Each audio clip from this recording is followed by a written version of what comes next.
Hello, this is Dr. Grande. Today I will analyze the case of Loretta Burroughs. First, I'll look at the background of this case, move to the timeline of the crime, then offer my analysis. Loretta Doyle Burroughs was born on May 31, 1951, and was raised in Collingdale, Pennsylvania. This is in Delaware County, just southwest of Philadelphia. She married a man when she was young, but then the couple divorced in the late 1970s. Loretta's second marriage was to a man named Joseph Doyle. On February 3, 1994, her husband Joseph died under mysterious circumstances. He had Percocet and Xanax in his system, but his family said he had no history of drug use. The cause of Joseph's death was undetermined. Loretta went on with her life after her second husband died and worked as a receptionist. She resumed a romantic relationship with a man named Daniel Burroughs.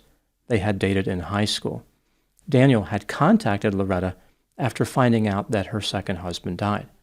In 1996, Loretta was convicted of theft by illegal retention and bank fraud.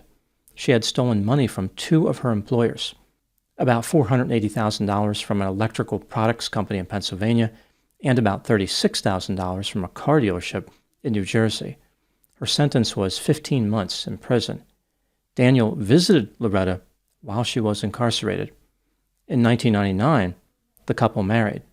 They lived in a house owned by Daniel in Mays Landing, New Jersey. This is 18 miles west of Atlantic City. Loretta worked in an assisted living facility, and Daniel worked as a truck driver. Now moving to the timeline of the crime. On September 1, 2007, Daniel's brother Ray reported Daniel missing to the police. He was unable to reach Daniel for a few weeks, which was out of the ordinary. Here is what the police found during the course of their investigation. Loretta claimed that she last saw Daniel on August 14, 2007, when he was riding a lawn tractor. She saw a yellow Hummer with Florida plates near her house and believed that Daniel ran off with another woman. Loretta said that Daniel took their money, which he kept in a safe. He did not take his cell phone, but he called her from a private number. Daniel informed her that he intended to return to New Jersey in a couple of weeks to settle things up. The police spoke to a neighbor named Ronald, who indicated he last saw Daniel on August 2, 2007. On November 7, 2007, Loretta told the police that Daniel was not home on August 5, 2007, when she returned from a trip to Sesame Place with her daughter's family. Sesame Place is a theme park in Langhorne, Pennsylvania, just northeast of Philadelphia. Originally, Loretta stated that August 14 was the last time she saw Daniel. Despite Loretta providing two different stories about when she last saw her husband, nothing really moved forward with the case. 10 months later, on September 10, 2008, the police spoke to Loretta again. This time she said that Daniel left on August 6, 2007. So this was the third different date she offered. Once again, there was no progress in the case. Loretta continued with her life. In 2009, Loretta sold her house and placed the proceeds in an escrow account. She moved to Corbin City, which is 11 miles south of Mays Landing. After filing for a divorce, Loretta was awarded half the proceeds of the sale. Later, the court gave her the rest of the money as alimony. Loretta moved into a duplex on Hampshire Drive in Ventnor, New Jersey, which is near Atlantic City. By this time, there was renewed interest in solving the mystery behind Daniel's disappearance. The police searched the house in Mays Landing that Loretta vacated, but they didn't find anything. On May 17, 2013, investigators executed a search warrant on Loretta's home in Ventnor. They were looking for documents connected to possible fraudulent activity. They believed that Loretta may have falsified documents to take Daniel's money. At this point, Loretta was in the process of moving from Ventnor to a new residence in Cape May County. When investigators told Loretta they were going to search her duplex in Ventnor, she started wringing her hands and her face lost all color. The reason for this reaction would soon be apparent. In the duplex in Ventnor, the police found two large Tupperware containers and a number of air fresheners in the guest room closet. Each container was wrapped with 9 plastic trash bags. In between each layer, there were dryer sheets and scented beads. The police noticed a strong odor of decomposition. This put them in a terrible position. Either they could stay inside and endure that stench, or step outside and take their chances with New Jersey air. It was a no-win scenario. In the containers, there was a dismembered human body. Given this was New Jersey, investigators may not have been shocked to find body parts in a closet, but the Tupperware was a new twist. New Jersey criminals are notorious for assigning a very low priority to freshness. Eventually, the remains were identified as belonging to Daniel Burroughs. It appeared as though he had been stabbed to death, but investigators could not be certain due to the level of decomposition. Loretta Burroughs was arrested and charged with murder and hindering apprehension. She was offered a plea deal. She could plead guilty to murder and serve 45 years.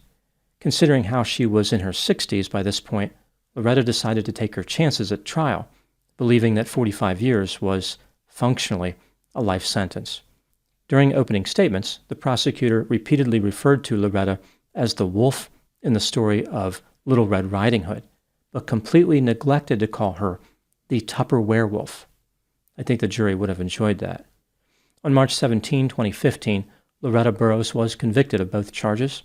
On April 22 of that same year, she was sentenced to a term of 55 years in prison. At her sentencing, she explained her behavior by saying sometimes people love each other too much. Loretta is scheduled to be released on February 14, 2060, when she will be 108 years old. Living that long will be a challenge. If anybody needs Tupperware to stay fresh, it will be Loretta. Now moving to my analysis. Loretta Burroughs maintains her innocence, although she doesn't appear to have any supporters. If she did have supporters, they would have two possible arguments. The first defense argument is that Loretta stabbed Daniel to death by accident. After Loretta was arrested, she told the police that she stabbed Daniel during an argument they were having about him moving to Florida. She did not mean to stab him. He was trying to get the knife away from her, and it was an accident. The police did not properly advise Loretta of her Miranda rights, so the jury never heard that statement. This is why a second defense argument was available to her, namely, Daniel died from natural causes. Loretta's defense was based around this second argument. The state, of course, disagreed. They believed the evidence of Loretta's guilt was convincing. This brings me to the question, was Loretta guilty of murder? Let's take a look at the evidence both for and against the idea that she was guilty, starting with the inculpatory factors. Loretta was a convicted felon who had stolen hundreds of thousands of dollars. She was highly motivated by money. Prior to Daniel's disappearance, Loretta told people that she and Daniel had been talking about moving to Florida. The concern for Loretta was being away from her daughter, Nicole, and her grandchildren. Loretta told Nicole that Daniel might move to Florida no matter what, like he would go alone. Nicole wanted to wish Daniel well, so she purchased a card which contained the message, "Good luck with your new life," and gave this card to Daniel. Upon receiving the card, Daniel was confused and said, "What is this for?" The moment was described as awkward. In early June 2007, Loretta asked an attorney who she met through work to prepare a power of attorney. Loretta wanted the ability to sell her house without Daniel being around. She claimed that Daniel would be out of town, and it was just more convenient for her to handle the paperwork alone. This makes it seem like Loretta premeditated the murder. On August 2, 2007, Daniel was seen for the last time by his neighbor, Ronald. On the next day, August 3, Loretta was supposed to travel to Nicole's home to go on a trip with family members to Sesame Place. Loretta arrived several hours late. Upon her arrival, she was emotional, frantic, and crying. Loretta stated that she had been fighting with Daniel. When the family returned from Sesame Place, she offered more information, claiming that Daniel left their home in anger and did not take any of his belongings. It seems unlikely that Daniel would leave without taking anything. Not only did he supposedly leave behind expensive items, including tools, but he left behind his wallet, cell phone, and watch. In the weeks after Daniel's disappearance, Loretta asked Nicole to help her sell Daniel's tools and construction equipment. She said that her financial situation was dire.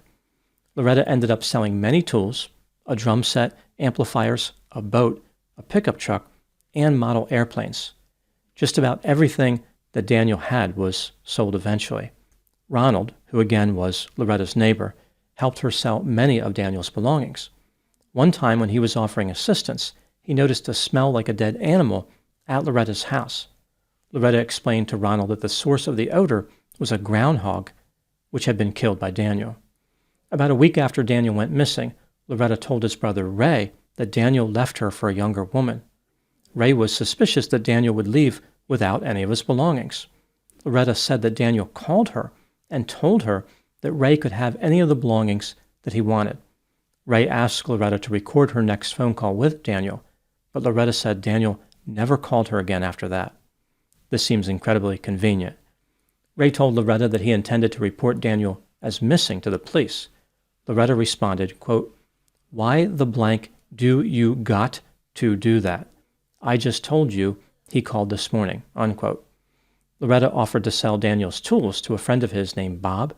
When Bob expressed reluctance, Loretta told him not to worry because he's not coming back. Loretta offered many versions of her story. For example, she was inconsistent with the dates when she last saw Daniel, how she learned about his departure, and if he called her or not. Loretta admitted that Daniel had been stabbed with a knife that she retrieved, although the jury never heard that part, as I mentioned. And Loretta dismembered Daniel and kept his body parts in Tupperware containers for about 6 years. She even took him with her every time she moved. Moving to the exculpatory factors, medical experts could not rule out that Daniel died from natural causes. Methamphetamine was found in his system. Maybe he died from a drug overdose. That's pretty much it for the exculpatory factors. When considering all the evidence in this case, do I believe that Loretta Burroughs was guilty of murder? Yes, she was guilty beyond a reasonable doubt, with or without her statement about the accidental stabbing being admissible. What do I think happened in this case? This is just a theory, my opinion. Loretta Burroughs was self-centered, impulsive, irresponsible, manipulative, deceptive, cold, callous, lazy, greedy, had a sense of entitlement, and was exceedingly creepy. Loretta decided to murder her husband for money. She planned the crime well in advance. Daniel just had surgery on his shoulder and had methamphetamine in his system. However the drug ended up there, Loretta took advantage of Daniel's vulnerability to stab him to death. This was her big opportunity to get rid of him. It's also possible that Loretta killed her second husband, Joseph. The police have reopened that case. When investigators asked Loretta why she kept her husband's remains with her, even when she moved, Loretta said that she could not bring herself to part with Daniel. To be fair to Loretta, in a twisted way, she showed a lot of respect for the sanctity of marriage. After all, most people say, "Till death do us part." For Loretta, even death could not separate them. One mystery remains in this case. Loretta never specifically explained her use of Tupperware. Maybe she was just trying to keep the romance from spoiling. Those are my thoughts on the case of Loretta Burroughs. Thank you so much for watching. I'll talk to you soon.